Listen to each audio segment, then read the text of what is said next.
culture of Spider-Man, I'll do Spider-Man things in real life. So we had this is my elementary school before it was torn down. You can see there's windows busted out, and there's things going on with it. But we used to have a male and female college-age student in the summer hired to staff the playground. They could help you play checkers and chess and basketball, and basically like free babysitting for parents. Well, I got tired of winning all those games, so I wanted to do something that Spider-Man would do at the playground. So I decided to go up and down the fire escapes that you see in the picture there, Nobody seems impressed with that. You think I walked up the steps like a normal human being? I'm walking up the steps, I'm going, no, Spider-Man doesn't walk up the steps, guys.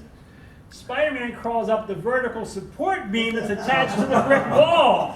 That's how Spidey got up and down. And the adults let him do it. They let this 9 and 10-year-old do it all day. Well, only 3 or 4 times a day all summer long. All the time. I guess I knew Spider-Man could do it. But one false step, there's no Spidey and me here today, guys. Other presenters would be here. But yeah, so that's how crazy I was over Spider-Man, that I would crawl up the support beam. Anyway, I finally had a chance to mail away and join a fan club. It was called FOOM, Friends of Old Marvel, right in the comic books. You joined, my mom got the money order, she sent it in. You got this large envelope, your address label was right in the Hulk's mouth. You got a big poster, you got these stickers, and you got a cool magazine every quarter of the year, every season. And my first one was #2 with the Hulk on the cover. But what was cool about these magazines, well, they were kind of advertising upcoming comics, to be honest. They had articles about the artists, but they also had cool stuff to send away for, guys. That's what I was into. So I cut out the coupon and I ordered this beautiful bronze medallion from Marvel Comics, and it was beautiful. It's 3-dimensional, it's embossed, it's John Romita art, really cool. And it came in this futuristic, in 1973, Ziploc bag. I didn't know what a Ziploc, ooh, look at this Ziploc bag. I didn't know what it, and that's all it was. And it was thrown into a plain envelope. That was the packaging. So I did mention, guys, that I'm a pack rat, right? So I got the bag and the coin with me today. So the bag is all browned up. You can see it's wrinkled up because I would take it and jam it in my pocket, fold it up, go to my friend's house, get it out, flip it, let it fall in the cement, get shipped up. But I proudly walked around the neighborhoods with my Spider-Man medallion. And also in that issue, the back of the coin was also cool with different things and different artwork on it. Beautiful. Also in that issue was that rock comic we talked about earlier. The Spider-Man 1972 Buddha Records rock comic. It was only $3. You can see my mom did her work over here to get the money orders ready. She did the math. And I got this beautiful thing also in the mail. So look at that beautiful cover, everybody. John Romita artwork again. He was the second artist to ever work on Spider-Man. And there he is signing it for me when I had a chance to meet him. I'm a name dropper, guys. Ditko, Romita, Stanley, who cares? I'm a name dropper, but this thing, I would listen to it a couple times, maybe like 3 or 4 times a day for the first 4 months. Not very often, but the reason I loved to listen to it was because it came with a gatefold cover. And when you open it up, I happen to have one here with me today, a different version of it. When you open it up, those 5 beautiful comic strips were in there without any word balloons to mess up the art. And I would just stare at that, and you would listen to the record, and it would tell the story, and there'd be sound effects and voices and things. And at the end of each episode, there would be a really cool rock 70s song on there by Ron Dante. He's the guy that did music for the Archies. Anybody remember Ron Dante? He's still around. I've communicated with him through email a couple times. But it was just a really cool art, and the story was cool. And that's whenever, Uncle Ben was calling to him from beyond the grave. That's why it's called From Beyond the Grave. Uncle Ben was calling to him, and that's when they really attributed things with that responsibility quote to Uncle Ben like we heard earlier today for the first time. And a few years later, I was visiting a friend in Ohio. Everything good happens in Ohio, guys, except for Steve Ditko. He's in Pennsylvania. But he owns the world's largest collection of original art, and especially John Romita art. So we're at the kitchen table. You can see his cups over there. He throws this in front of me. I'm like, watch out, there's a cup there. He just throws this original art around. But there it is. I saw the original art by John Romita for the rock comic, and that's as close as I got to it, just seeing it. That was beautiful to see. over the last few years, I started noticing that some of these records have different labels in the center.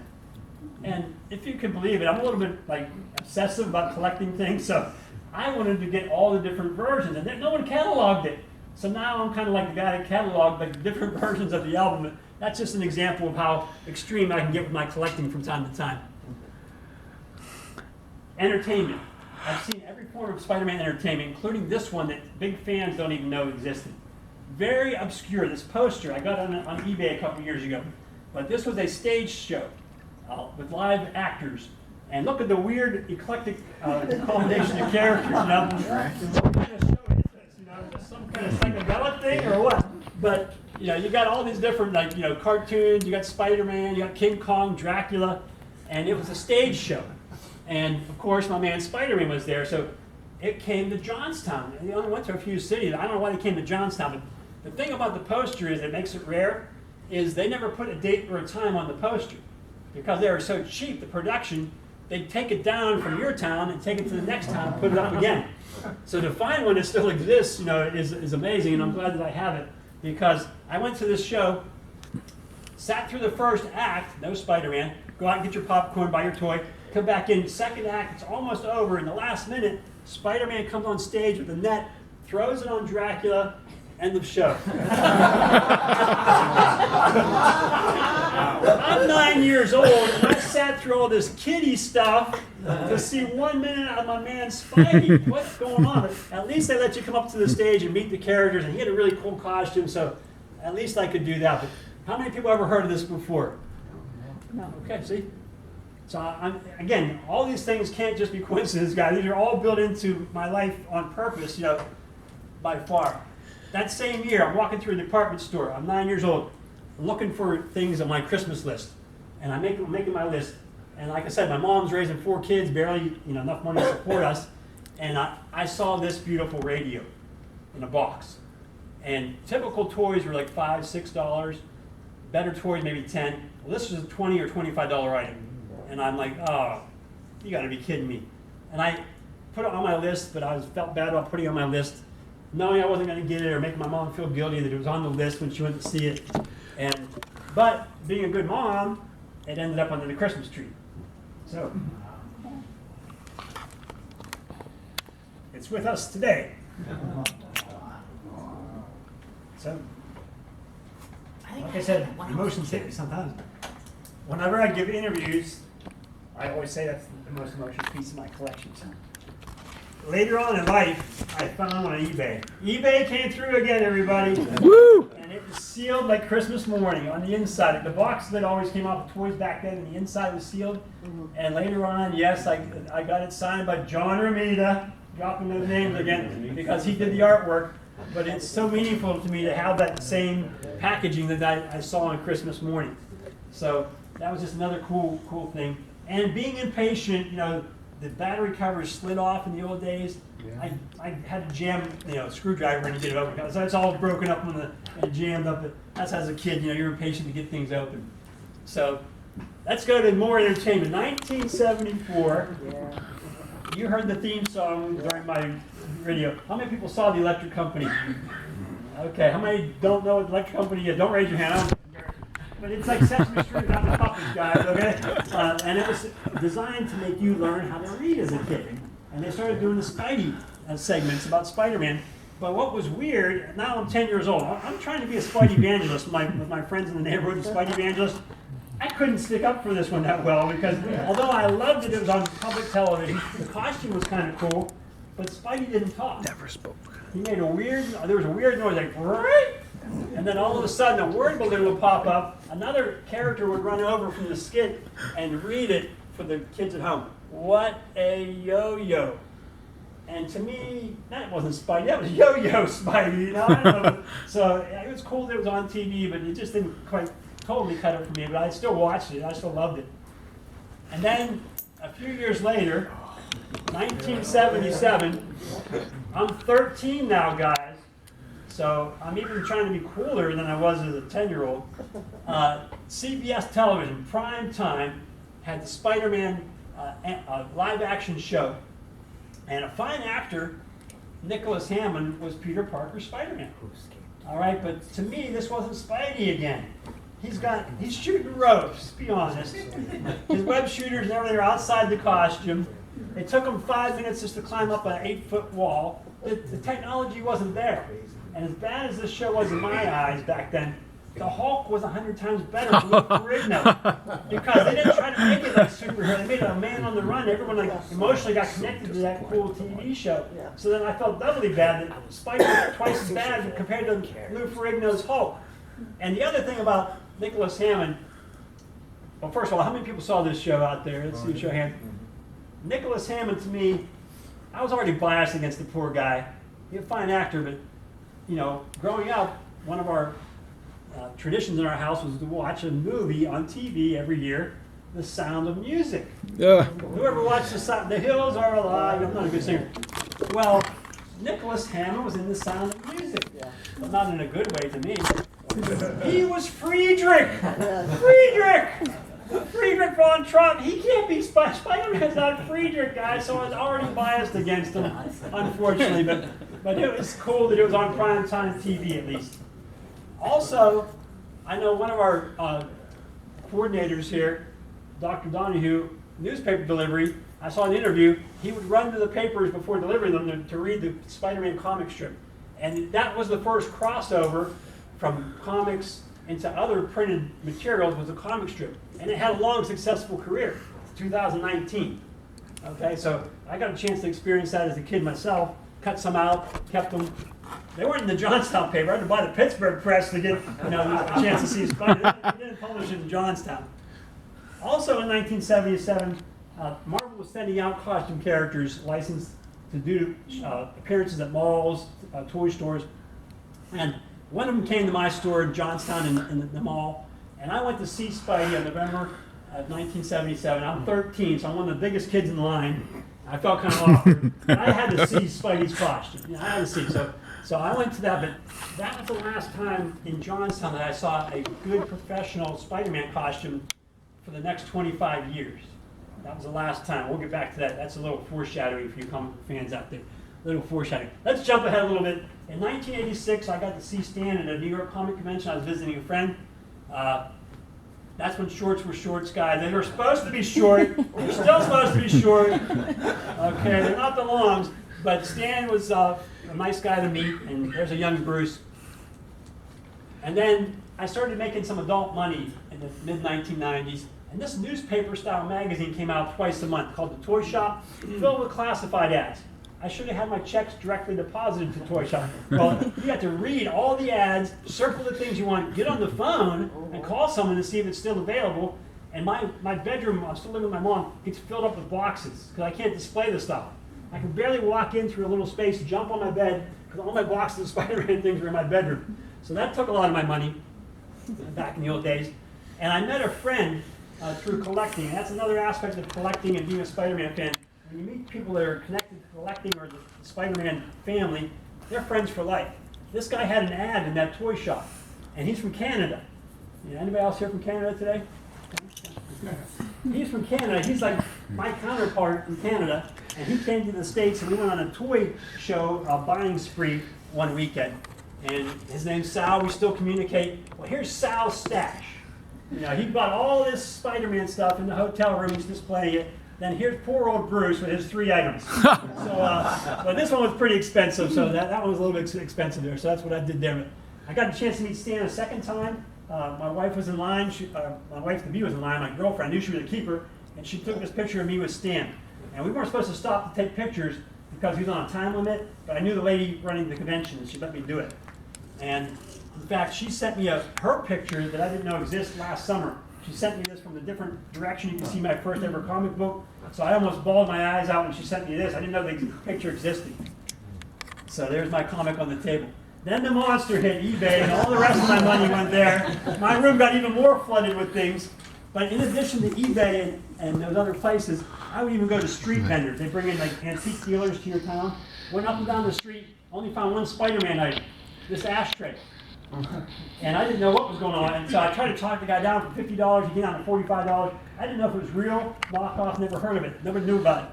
So what happened was there was a man that bought one that was similar to that in a phone-in auction, And he called me because he heard I had it. I had to cover up the phone because I knew he paid about $3,000 for this action. Wow. He said, I have the Human Torch. Will you sell me the Spider-Man?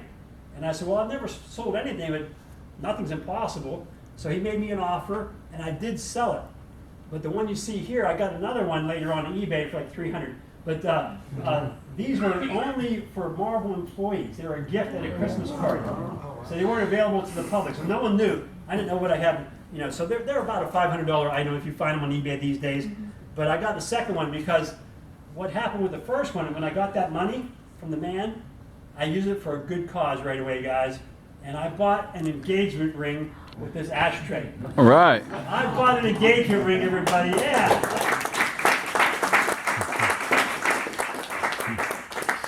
Please don't do that. Please don't do that. Think about it, everybody. Either I'm a really, really great guy and I did that, or I'm a really cheap guy and I paid $45 for an engagement ring. Come on, let's be honest. Let's be honest. But she also allowed me to slip on the Spidey cufflinks, and there's the ashtray. I mean, the ring right there. There it is. So it's connected to everything. We decided to go on a vacation after we got married, right before we started having kids about 3 years later. The Islands of Adventure. Anyone ever go Universal in Florida? Often. Yes. The best ride in the whole world is right there, the Spider-Man ride. But also what was there was people walking around in costumes. So that gave me an idea. The new thing coming up the next year was the movie was going to hit. I wanted to go to the movie just wearing the costume, sitting there and pretend like I didn't wear it.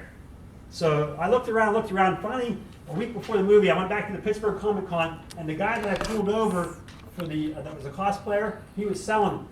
And I bought one. And I came back to Johnstown. I wore it to the theater, and I also wore it to Free Comic Book Day in Steve Ditko's neighborhood in Johnstown the next morning. So I finally got one that was decent. That was the first time in Johnstown anyone saw a professional costume. My sister came to the shop that day for the first and last time in her life. My brother took photos that day, and then he jumped in front of the camera for that one.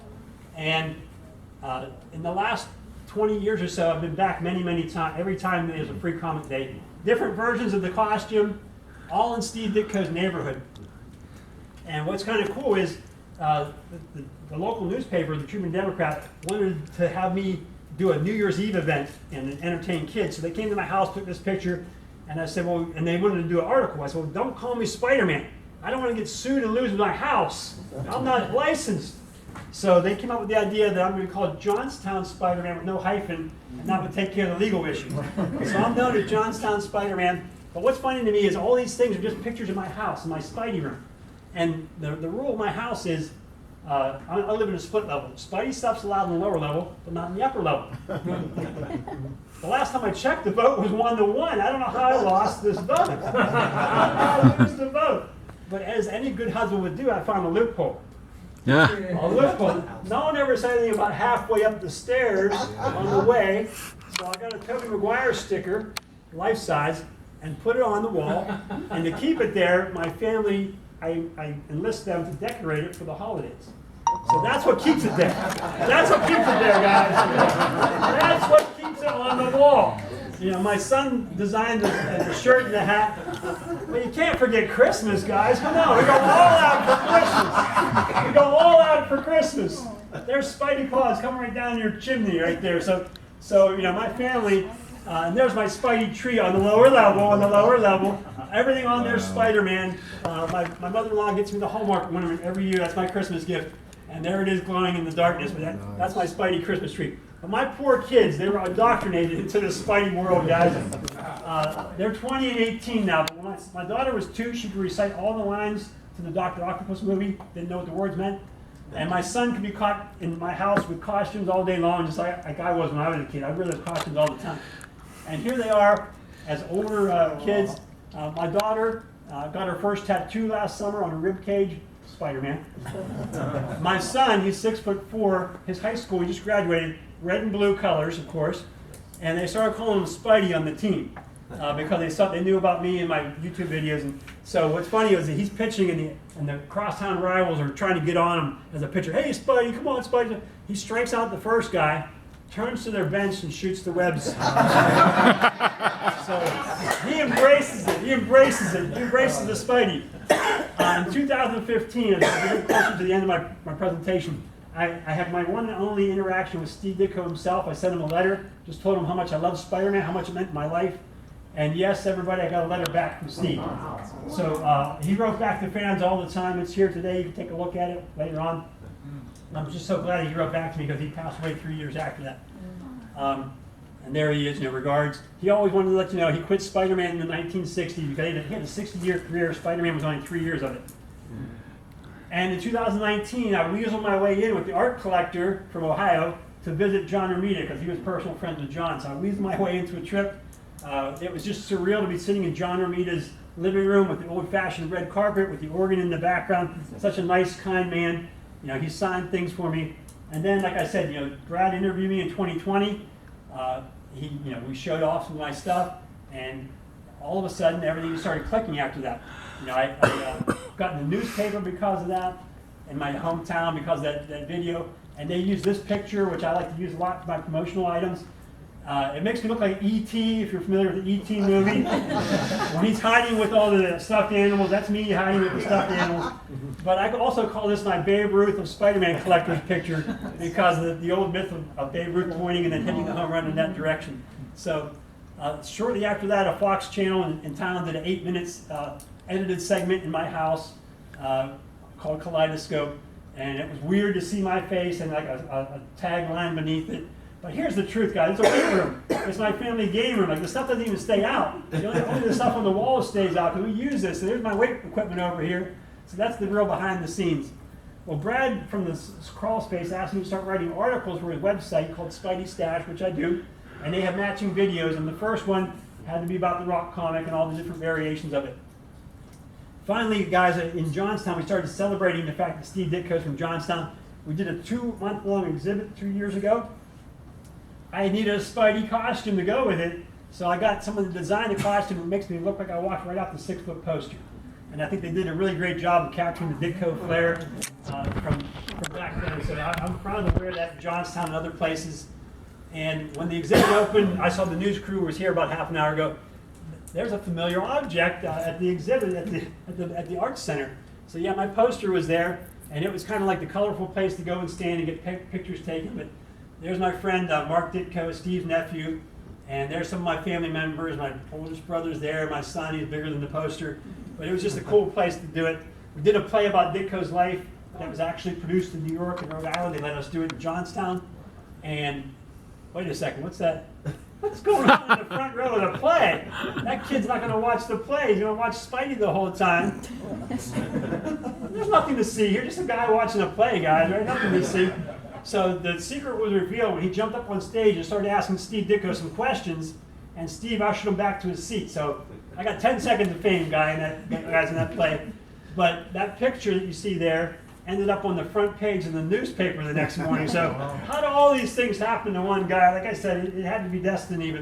But, and also that guy that played Steve Ditko was a former student of mine in my math classes. So I taught Steve Ditko math.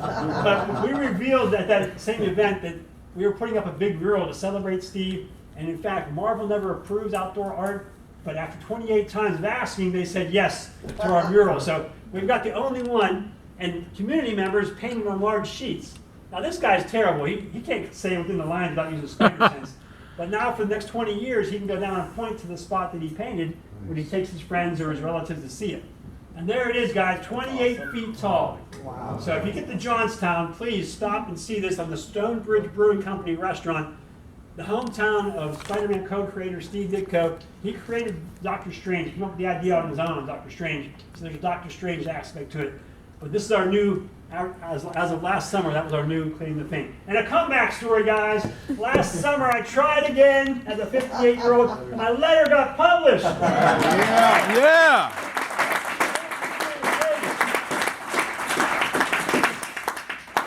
And not only once, but in the last year, it's happened 4 times, guys. Woo. Including last week. And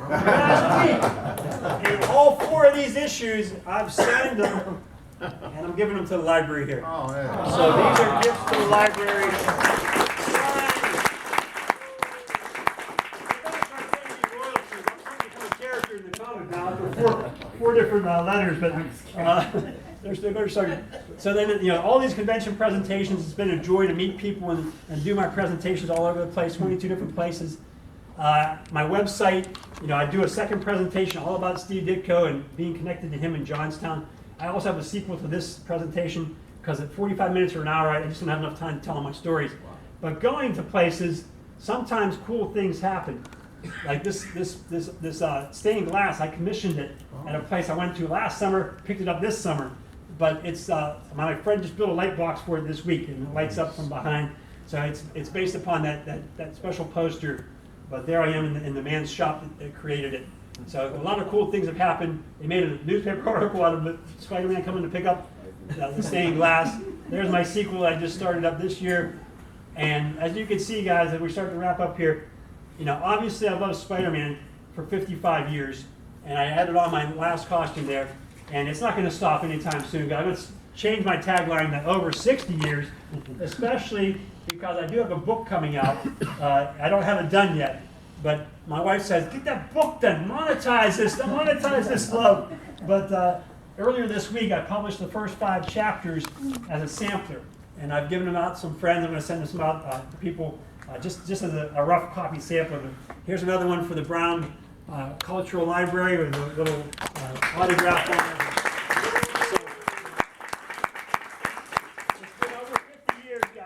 This character, pop culture, it was all culture in my life. And, I just want to thank you for coming today. If you have questions, please stick around and ask me. It's just a real blessing to me. God bless you. I can't stay for any more of the conference. We have a Ditko Con tomorrow in Johnstown. So from here, I'm driving back 6 hours to get set up. I wish I could be here every second because this is a dream come true. But thank you to all the people that got this organized, time, Dr. Coletta, Dr. Donahue. Thank you all, and God bless. Thank you.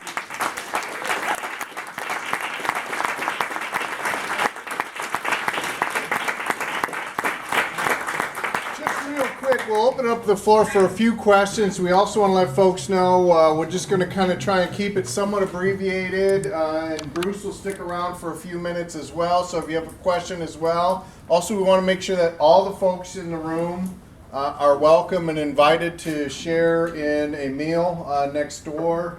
Real quick, a couple quick questions for Bruce because we don't want to hold up the show. Yes, Bruce, real quick, the costume you got in Pittsburgh, was that Scott Crawford? That was Scott Crawford. Yeah, it's been so long since I've seen him, but I would go to the shows when I used to do shows, and just his shows are just so cool. Especially as Wolverine, he'd like pop out the claws and then he'd hit a button and then do. But his stuff was just so cool. In the costume, and the picture was Stan, and we weren't supposed to be taking pictures, and I didn't even ask them. They were just happening to be walking around, and I just grabbed him and I grabbed the Green Goblin without asking, just used my spider strength and pulled him over without saying what. And Stan heard the skirmish. She's like, "What's going on back there?" So, we're just taking a picture. He smiled.